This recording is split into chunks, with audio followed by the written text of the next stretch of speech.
Hi hello ನಮಸ್ಕಾರ. Shashi kitchen ವರ್ಲ್ಡ್ಗೆ ನಿಮ್ಮೆಲ್ಲರಿಗೂ ಸ್ವಾಗತ. ಹೇಗಿದ್ದೀರಾ ಎಲ್ಲರೂ ಚೆನ್ನಾಗಿದ್ದೀರಾ ಅಂತ ಅಂದ್ಕೊಂಡು ಇವತ್ತಿನ ವಿಡಿಯೋನ ಸ್ಟಾರ್ಟ್ ಮಾಡ್ತಾ ಇದ್ದೀನಿ. ಬನ್ನಿ, ಇವತ್ತಿನ ರೆಸಿಪಿ ಏನಪ್ಪ ಅಂದರೆ ಚಾಕ್ಲೇಟ್ ಸ್ಪಾಂಜ್ ಕೇಕ್ ಮಾಡ್ತಾ ಇದ್ದೀನಿ. ಮನೇಲೆ ಅವನ್ ಇಲ್ಲದೆ ನಾವು ಸುಲಭವಾಗಿ ಕುಕ್ಕರಲ್ಲಿ ಹೇಗೆ ಸ್ಪಾಂಜ್ ಕೇಕ್ ಮಾಡೋದು ಅಂತ ಈ ವಿಡಿಯೋ ಮುಖಾಂತರ ನಿಮ್ಮ ಹತ್ರ ಶೇರ್ ಮಾಡ್ಕೊತಾ ಇದ್ದೀನಿ. ವಿಡಿಯೋನ ಮಾತ್ರ ಎಲ್ಲೂ ಸ್ಕಿಪ್ ಮಾಡಬೇಡಿ, ಪೂರ್ತಿ ನೋಡಿ, ಆವಾಗಲೇ ನಿಮಗೆ ಗೊತ್ತಾಗೋದು. ಇಲ್ಲಿ ನಾನು ಮೊದಲಿಗೆ ಒಂದು ಕುಕ್ಕರ್ನ ಇಟ್ಕೊಂಡಿದ್ದೀನಿ. ಕುಕ್ಕರ್ನ ಪ್ರೀ ಹೀಟ್ ಮಾಡ್ಕೋಬೇಕು. ನಾನು ಉಪ್ಪನ್ನ ಹಾಕ್ಕೊಂಡಿದ್ದೀನಿ. ಈ ಉಪ್ಪು ಸ್ವಲ್ಪ ಹಳೇದಾಗಿದೆ, ಯಾಕಂದರೆ ಸುಮಾರು ಸರ್ತಿ ನಾನು ಕೇಕ್ ಮಾಡಿದ್ದೀನಿ. ಇದು ಉಪ್ಪನ್ನ ನಾನು ಹಾಕ್ಕೊಂಡಿದ್ದೀನಿ. ಇವಾಗ ಇದನ್ನು ಪ್ರೀ ಹೀಟ್ ಆಗೋಕ್ಕೆ ಬಿಟ್ಬಿಡೋಣ. ಈ ಕಡೆ ಇದು ಪ್ರೀ ಹೀಟ್ ಆಗಲಿ ಕುಕ್ಕರು. ನೆಕ್ಸ್ಟ್ ನಾವು ಏನೇನಿದೆ ಕೇಕ್ ಮಾಡೋಕ್ಕೆ ಏನೇನು ಬೇಕು ಅಂತ ನೋಡ್ಕೊಂಡು ಬರೋಣ ಬನ್ನಿ. ಇವಾಗ ಒಂದು ಪಾತ್ರೆ ತೊಗೊಂಡಿದ್ದೀನಿ. ಇದಕ್ಕೆ ನಾನು ಮೈದಾ ಹಿಟ್ಟನ್ನ ತಗೋತೀನಿ. ಇಲ್ಲಿ ನೋಡಿ, ಇಲ್ಲಿ ಮೆಜರ್ಮೆಂಟ್ ತುಂಬಾ ಮುಖ್ಯ ಫ್ರೆಂಡ್ಸ್. ಈ ಬಟ್ಲಿಂದ ನಾನು ಮೈದಾ ಹಿಟ್ಟನ್ನ ತಗೋತಾ ಇದ್ದೀನಿ. ಮೈದಾ ಹಿಟ್ಟನ್ನ ಜರಡಿ ಹಿಡ್ಕೊಂಡೇ ತಗೊಳ್ಳಿ. ನಾನು ಜರಡಿ ಹಿಡಿದು ಬಟ್ಲಲ್ಲಿ ಅಳತೆ ಮಾಡ್ಕೋತಾ ಇದ್ದೀನಿ. 1.5 ಬಟ್ಲಷ್ಟು ಮೈದಾ ಹಿಟ್ಟು. ನೀವು ಯಾವ ಬಟ್ಲಿಂದ ಆದರೂ ಮಾಡಿ, ಬಟ್ ಅದೇ ಬಟ್ಲು ಎಂಡ್ವರೆಗೂ ನೀವು ಮೇಂಟೈನ್ ಮಾಡಬೇಕಾಗುತ್ತೆ. ಇವಾಗ ನೋಡಿ, ಒಂದು ಚಿಕ್ಕ ಜರಡಿಲಿ 1 ಟೀ ಸ್ಪೂನು ಬೇಕಿಂಗ್ ಸೋಡಾ, ಅರ್ಧ ಟೀ ಸ್ಪೂನಷ್ಟು ನಾವು ಅಡುಗೆಗೆ ಬಳಸ್ತೀವಲ್ಲ ಆ ಸೋಡಾ, ಆಮೇಲೆ ಒಂದು ಚಿಟಿಕೆ ಅಷ್ಟು ಉಪ್ಪು. ಇದನ್ನು ಜರಡಿ ಹಿಡ್ಕೊಂಡ್ಬಿಡೋಣ. ಮೈದಾ ಹಿಟ್ಟು ಮಾತ್ರ ಜರಡಿ ಹಿಡಿದೆ ಹಾಗೆ ಮಾಡಿದ್ರೆ ಫ್ರೆಂಡ್ಸ್ ಕೇಕ್ ಖಂಡಿತವಾಗ್ಲೂ ಬರಲ್ಲ. ಸ್ಪಾಂಜಿಯಾಗಿ ಬರಬೇಕು ಅಂದರೆ ನೀವು ಪ್ರತಿಯೊಂದು ಇಂಗ್ರೀಡಿಯೆಂಟ್ನ ಇಲ್ಲಿ ಜರಡಿ ಹಿಡ್ಕೊಳ್ಳೇಬೇಕು.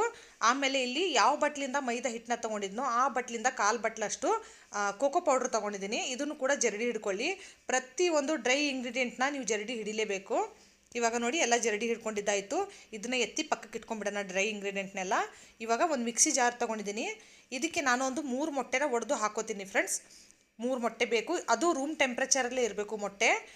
ಫ್ರಿಜ್ಜಲ್ಲಿ ಇರೋದನ್ನು ಮೊಟ್ಟೆ ಬಳಸೋಕೆ ಹೋಗಬೇಡಿ. ನೀವು ಏನಾದರೂ ಮಾಡೋಂಗಿದ್ರೆ ಫ್ರೆಶ್ ಅಂಗಡಿಯಿಂದ ತೊಗೊಂಬಂದು ಮಾಡಿ. ಇಲ್ಲಾಂದರೆ ಮಾಡೋಕ್ಕಿಂತ 1 ಅವರ್ ಮುಂಚೆ ಫ್ರಿಜ್ಜಿಂದ ಮೊಟ್ಟೆ ಆಚೆ ತೆಗೆದಿಟ್ಬಿಡಿ. ಇವಾಗ 3 ಮೊಟ್ಟೆ ಹಾಕೊಂಡ ತಕ್ಷಣ 1 ಬಟ್ಲು ಸಕ್ಕರೆ ಹಾಕ್ಕೊಂಡಿದ್ದೀನಿ. ಯಾವ ಬಟ್ಲಿಂದ ಮೈದಾ ಹಿಟ್ಟು ತೊಗೊಂಡಿದ್ನೋ ಆ ಬಟ್ಲಿಂದನೇ 1 ಬಟ್ಲು ಸಕ್ಕರೆ, ಆಮೇಲೆ 60 ml ಆಯಿಲ್ ತೊಗೊಂಡಿದ್ದೀನಿ. ಇವಾಗ ಎಲ್ಲನೂ ಒಂದು ಕಲರ್ ಚೇಂಜ್ ಆಗೋವರೆಗೂ ಮಿಕ್ಸಿ ರೌಂಡ್ ಮಾಡ್ಕೊಂಡಿದ್ದೀನಿ ಫ್ರೆಂಡ್ಸ್. ಈ ಥರ ಫ್ಲಫಿಯಾಗಿ ಆಗಬೇಕು ಎಗ್ಗು. ಇವಾಗ ಇದನ್ನು ಎತ್ತಿ ಪಕ್ಕಕ್ಕೆ ಇಟ್ಕೊಂಡ್ಬಿಡೋಣ. ಇವಾಗ ಯಾವ ಬಟ್ಲಿಂದ ಇದು ಮೈದಾ ಹಿಟ್ಟನ್ನ ತೊಗೊಂಡಿದ್ನೋ ಅದೇ ಬಟ್ಲಿಂದ ಹಾಲು ತೊಗೋತಾ ಇದ್ದೀನಿ. ಒಂದು ಫುಲ್ ಬಟ್ಲಿಗೆ ಒಂದು ಚೂರು ಕಮ್ಮಿ ಇರೋ ಥರ ಹಾಲು ತೊಗೊಳ್ಳಿ. ಆಮೇಲೆ ಇಲ್ಲಿ ಇದು ಕೂಡ ಬಟರ್ ಕೂಡ ಹಾಕೋತಾ ಇದ್ದೀನಿ. ಇದು ಸುಮಾರು 1 ಟೇಬಲ್ ಸ್ಪೂನ್ ಅಷ್ಟಿದೆ, ದೊಡ್ಡ ಟೇಬಲ್ ಸ್ಪೂನಿಂದ. ಇಲ್ಲಿ ಹಾಲನ್ನ ನಾವು ಜಾಸ್ತಿ ಕುದಿಸ್ಕೊಳ್ಳೋದಾಗಲಿ, ಜಾಸ್ತಿ ಉಕ್ಕು ಬರೋ ಥರ ಕಾಯಿಸ್ಕೊಳ್ಳೋದೇನು ಬೇಡ. ಜಸ್ಟ್ ಬಟರ್ ಮೆಲ್ಟ್ ಆದರೆ ಸಾಕು, ಅಷ್ಟು ಮಾತ್ರ ಕಾಯಿಸ್ಕೊಳ್ಳಿ. ಇವಾಗ ಈ ಡ್ರೈ ಇಂಗ್ರೀಡಿಯೆಂಟ್ನೆಲ್ಲ ಒಂದು ಸರ್ತಿ ನೀಟಾಗಿ ಮಿಕ್ಸ್ ಮಾಡ್ಕೊಳ್ಳೋಣ, ಎಲ್ಲನೂ ಒಂದು ಕಡೆ ಆಗಲಿ. ಇವಾಗ ನೋಡಿ, ಮಿಕ್ಸ್ ಮಾಡ್ಕೊಂಡಿದ್ದಾಯಿತು. ಇವಾಗ ಇದಕ್ಕೆ ನಾವು ಎಗ್ನ ಏನು ಮಿಕ್ಸಿಲಿ ರೌಂಡ್ ಹೊಡ್ಸ್ಕೊಂಡಿದ್ವಲ್ಲ ಅದನ್ನು ಕೂಡ ಇದಕ್ಕೆ ಮಿಕ್ಸರ್ ಹಾಕೊಂಡ್ಬಿಡೋಣ. ಎಲ್ಲನೂ ಹಾಕೊಂಡ್ಬಿಡಿ. ತುಂಬಾ ಈಸಿ ಮೆಥಡಲ್ಲಿ ನೀವು 50 ಮಿನಿಟ್ಸಲ್ಲಿ ನೀವು ಕೇಕ್ನ ರೆಡಿ ಆಗಿಬಿಡುತ್ತೆ ಫ್ರೆಂಡ್ಸ್. 1 ಅವರ್ ಒಳಗಡೆ ಕೇಕ್ ರೆಡಿ ಆಗಿಬಿಡುತ್ತೆ. ಇವಾಗ ಎಲ್ಲನೂ ನೀಟಾಗಿ ಮಿಕ್ಸ್ ಮಾಡ್ಕೊಂಬಿಡಿ. ಇದು ಕೇಕ್ ಮಾಡೋದೇನಿದೆಯಲ್ಲ ಪ್ರೊಸೀಜರ್ ಫ್ರೆಂಡ್ಸ್, ಸ್ವಲ್ಪ ಬೇಕಾಗೋಕ್ಕೆ ಟೈಮ್ ಸ್ವಲ್ಪ ಬೇಕು. ಮಿಕ್ಕಿದೆಲ್ಲ ನೀವು ಆರಾಮಾಗಿ ಮಾಡ್ಕೊಂಬಿಡ್ಬೋದು.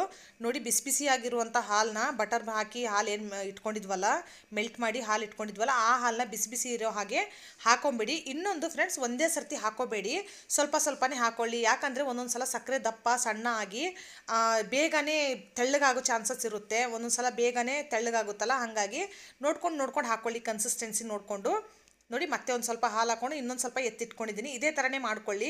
ಒಂದೇ ಸರ್ತಿ ಹಾಲನ್ನ ಹಾಕ್ಕೊಳ್ಳೋಕೆ ಹೋಗಬೇಡಿ, ಯಾಕಂದರೆ ಕನ್ಸಿಸ್ಟೆನ್ಸಿ ಯಾವ ಥರ ಇರಬೇಕು ಅಂತ ನಿಮಗೆ ಮುಂದೆ ತೋರಿಸ್ತೀನಿ ನಾನು. ನೋಡಿ, ಮಿಕ್ಕಿದ ಹಾಲು ಕೂಡ ಹಾಕ್ಕೊಂಡೆ. ನನಗೆ ಪರ್ಫೆಕ್ಟಾಗಿ ಇಲ್ಲಿ ನಾನು ಏನು ಹಾಲು ತೊಗೊಂಡಿದ್ದೆನಲ್ಲ ಪರ್ಫೆಕ್ಟಾಗಿ ಆಗಿದೆ. 1 ಬಟ್ಲಿಗೆ ಒಂದು ಚೂರು ಕಮ್ಮಿ ಇರೋಷ್ಟು ಹಾಲು ತೊಗೊಂಬಿಡಿ. ಇವಾಗ 1 ಟೇಬಲ್ ಸ್ಪೂನಷ್ಟು ವೆನಿಲಾ ಎಸೆನ್ಷಿಯಲ್ ಕೂಡ ಹಾಕೋತಾ ಇದ್ದೀನಿ. ಇದನ್ನು ಹಾಕ್ಕೊಂಡು ಮಿಕ್ಸ್ ಮಾಡ್ಕೊಂಬಿಡಿ. ಇಲ್ಲಿ ಡೈರೆಕ್ಷನ್ ಮಾತ್ರ ತುಂಬಾ ಇಂಪಾರ್ಟೆಂಟ್ ಫ್ರೆಂಡ್ಸ್. ಇಲ್ಲಿ ನೋಡಿ, ನಾನು ಎತ್ತಿ ಹಿಂಗೆ ಹಾಕಿದ ತಕ್ಷಣ ರಿಬ್ಬನ್ ಕನ್ಸಿಸ್ಟೆನ್ಸಿ ಅಂತ ಕರೀತಾರೆ ಇದನ್ನು, ಈ ಥರ ಆಗಬೇಕು. ಆಮೇಲೆ ಇವಾಗ ಸ್ವಲ್ಪ ಎಣ್ಣೆನ ಹಾಕ್ಕೊಂಡು ಈ ಥರ ಎಲ್ಲ ಕಡೆ ಸವರ್ಕೊಂಬಿಡಿ. ನಿಮ್ಮ ಹತ್ರ ಬಟರ್ ಪೇಪರ್ ಇದ್ದರೆ ಮಾಡ್ಕೊಳ್ಳಿ, ಇಲ್ಲ ಅಂದರೂ ಕೂಡ ಹೇಗೆ ಮಾಡ್ಕೊಳ್ಳೋದು ಅಂತ ತೋರಿಸ್ತಾ ಇದ್ದೀನಿ. ಇವಾಗ ನೋಡಿ, ಸ್ವಲ್ಪ ಡ್ರೈ ಫ್ರೂಟ್ಸ್ನ ನಾನು ಕಟ್ ಮಾಡಿ ಇಟ್ಕೊಂಡಿದ್ದೆ, ಪಿಸ್ತಾ ಮತ್ತು ಬಾದಾಮಿ. ನಿಮ್ಗೆ ಯಾವ ಡ್ರೈ ಫ್ರೂಟ್ಸ್ ಇಷ್ಟ ನೀವು ಹಾಕೋಬೋದು, ಇಲ್ಲಾಂದರೆ ಟುಟಿ ಫುಟಿ ಕೂಡ ನೀವು ಹಾಕೋಬೋದು. ನಾನು ಡ್ರೈ ಫ್ರೂಟ್ಸ್ನ ಹಾಕೋತಾ ಇದ್ದೀನಿ. ಇವಾಗ ಇದನ್ನು ಹಾಕ್ಕೊಂಡು ನೀಟಾಗಿ ಒಂದು ಸರ್ತಿ ಮಿಕ್ಸ್ ಮಾಡ್ಕೊಳ್ಳೋಣ. ಇನ್ನೊಂದು ಸ್ವಲ್ಪ ಡ್ರೈ ಫ್ರೂಟ್ಸ್ನ ನಾನು ಎತ್ತಿಟ್ಕೊಂಡಿದ್ದೀನಿ. ಆಮೇಲೆ ಆವಾಗಲೇ ಹೇಳ್ದಂಗೆ ಡೈರೆಕ್ಷನ್ ಮಾತ್ರ ತುಂಬಾ ಇಂಪಾರ್ಟೆಂಟು. ಇದೇ ಥರನೇ ಎಂಡ್ವರೆಗೂ ನೀವು ಮಿಕ್ಸ್ ಮಾಡ್ಕೋಬೇಕು. ಯಾಕಂದರೆ ಈ ಥರ ಗರಗರ ಅಂತ ತಿರುಗಿಸಿ ಒಂದೇ ಥರ ಈ ಥರ ಸಾರೆಲ್ಲ ಮಿಕ್ಸ್ ಮಾಡ್ತೀವಲ್ಲ ಹಂಗೆಲ್ಲ ಮಾಡೋಕ್ಕೆ ಹೋಗಬೇಡಿ. ಒಂದೇ ಡೈರೆಕ್ಷನಲ್ಲಿ ನಾನು ಯಾವ ಥರ ತಿರುಗಿಸ್ತಾ ಇದ್ದೀನಿ ಇದೇ ಡೈರೆಕ್ಷನಲ್ಲಿ ಎಂಡ್ವರೆಗೂ ತಿರುಗಿಸ್ಕೋಬೇಕಾಗುತ್ತೆ. ಇವಾಗ ನಮ್ಮದು ಬ್ಯಾಟರ್ ರೆಡಿ ಆಗಿದೆ. ನೀವು ಯಾವ ಪಾತ್ರೆಯಲ್ಲಿ ಕೇಕ್ನ ಮಾಡ್ಕೋತಿರೋ ಆ ಪಾತ್ರೆಗೆ ಈ ಬ್ಯಾಟರ್ನ ಹಾಕೊಂಬಿಡಿ. ನೋಡಿ, ಎಲ್ಲ ಬ್ಯಾಟರ್ನು ಹಾಕೋತಾ ಇದ್ದೀನಿ. ಇವಾಗ ಬ್ಯಾಟರ್ನ ಹಾಕೊಂಡ ತಕ್ಷಣ ಒಂದು 2 ಸತಿ ಈ ಥರ ಟ್ಯಾಪ್ ಮಾಡಿ, ಯಾಕಂದರೆ ಬಬಲ್ಸ್ ಎಲ್ಲ ಇದ್ದರೂ ಔಟ್ ಆಗುತ್ತೆ ಫ್ರೆಂಡ್ಸ್. ಈ ಥರ ಒಂದೆರಡು ಸರ್ತಿ ಟ್ಯಾಪ್ ಮಾಡ್ಕೊಂಬಿಡಿ.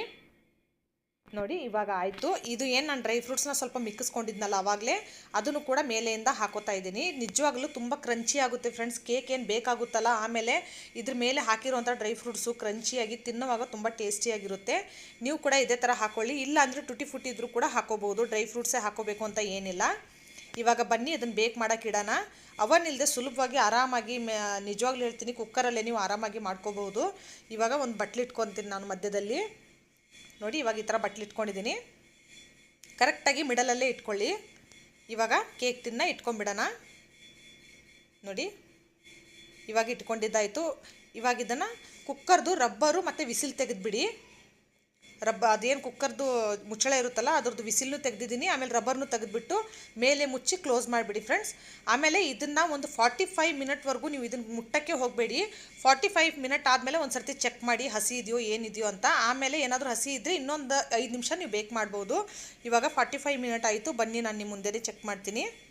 ಈ ಥರ ಸ್ಪೂನ್ ಹಾಕಿ ಫೋಕ್ ಹಾಕಿ ನೋಡ್ತಾ ಇದ್ದೀನಿ. ನೋಡಿ ಒಂಚೂರು ಕೂಡ ಬ್ಯಾಟ್ರಿ ಎಲ್ಲೂ ಅಂಟಿಲ್ಲ, ಹಸಿ ಇಲ್ಲ. ಅಂದರೆ ಪರ್ಫೆಕ್ಟಾಗಿ ನಮ್ಮ ಕೇಕ್ ಬೇಕಾಗಿದೆ ಅಂತ ಅರ್ಥ. ಬನ್ನಿ ಇವಾಗ ಕುಕ್ಕರಿಂದ ನಮ್ಮದು ಕೇಕ್ನ ತೆಗೆದುಬಿಡೋಣ.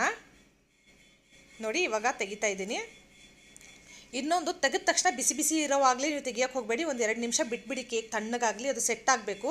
ಒಂದೇ ಸರ್ತಿ ಬಿಸಿ ಇರೋವಾಗ ನೀವು ಏನಾದರೂ ತೆಗಿಯೋಕ್ಕೆ ಹೋದರೆ ಕೇಕು ಕಟ್ಟಾಗಿಬಿಡುತ್ತೆ, ಪುಡಿ ಪುಡಿ ಆಗಿಬಿಡುತ್ತೆ. ಹಾಗಾಗಿ ಅದನ್ನೊಂದು 2 ನಿಮಿಷ ಬಿಟ್ಬಿಡಿ.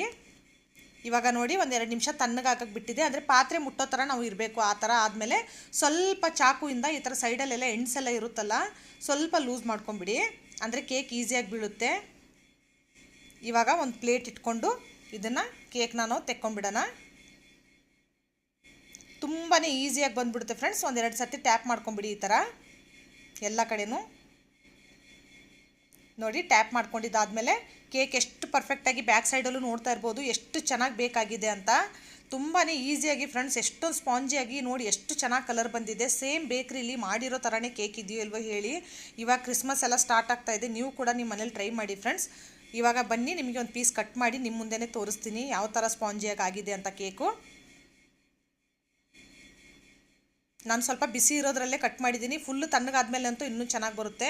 ನೋಡಿ ಎಷ್ಟು ಸ್ಪಾಂಜಿಯಾಗಿದೆ ನೋಡಿ ಫ್ರೆಂಡ್ಸ್, ಎಷ್ಟೊಂದು ಸ್ಪಾಂಜಾಗಿ ಕಾಣಿಸ್ತಾ ಇದೆ. ನಾನು ಹೇಳಿರೋ ಥರ ಪರ್ಫೆಕ್ಟಾಗಿ ನೀವು ಏನಾದರೂ ಮಾಡಿದ್ರೆ ಇದೇ ಥರನೇ ಬರುತ್ತೆ ಫ್ರೆಂಡ್ಸ್ ಕೇಕು. ನೀವು ಕೂಡ ರೆಸಿಪಿನ ಟ್ರೈ ಮಾಡೋದನ್ನು ಮರಿಬೇಡಿ. ಈ ಕೇಕ್ ರೆಸಿಪಿ ನಿಮಗೆ ಇಷ್ಟ ಆಗಿದೆ ಅಂತ ಅಂದ್ಕೊತೀನಿ. ರೆಸಿಪಿ ಇಷ್ಟ ಆದರೆ ಲೈಕ್, ಶೇರ್, ಸಬ್ಸ್ಕ್ರೈಬ್ ಮಾಡೋದನ್ನು ಮರಿಬೇಡಿ. ಹಾಗೆ ನಿಮ್ಮ ಫ್ಯಾಮಿಲಿ ಫ್ರೆಂಡ್ ಜೊತೆ ಕೂಡ ಈ ರೆಸಿಪಿನ ಶೇರ್ ಮಾಡಿ friends. Thank you for watching.